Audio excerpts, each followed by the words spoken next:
Well, it's all well and good to mock and laugh at the neo-Nazis, and we should certainly ridicule people who have gone down that path, but we also need to ask the question why, and we need to look at it quite seriously, because we do have disaffected young men in our culture for a very good number of reasons, and that's what we need to be looking at and focusing on. But on top of that, in Victoria, guys, it's a rough place. It's become like that. It's really difficult to live right now down there.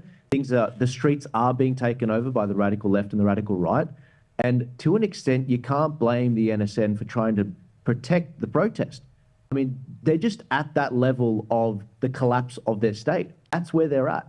And it's really sad to say. I never, support violence, but that is where they are at right now. And what you're basically saying is, and you're all in agreement on this, that this was almost deliberate, or was deliberate. Like there was no attempt to stop those two groups coming together in Victoria to get the pictures, to get the violence, to get the clash, to create the tension. Why would the Victorian government want that conflict, Rob McMullen?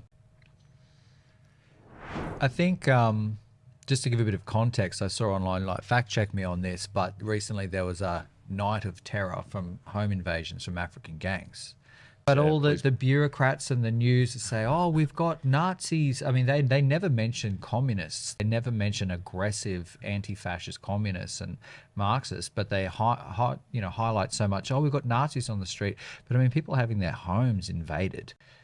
So at the end of the day, I just think that they can focus on ideology, like in the same way mass migration is the thing that's propping up this house of incompetence.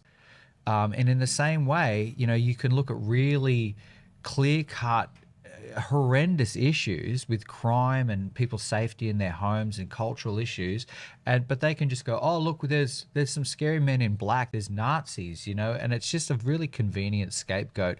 And you've just absolutely got a bunch of incompetent dorks in governments and in bureaucracies that are just happy to play the victim. Oh, look at poor Melbourne and poor us, there's Nazis on the street. Well, how about you make people secure in their homes? What are you doing about the fact that you're running your state into the ground, and the debt and the conflict and all the problems and the crime? That was a clip from The Other Side. Check us out, othersidetv.com.au.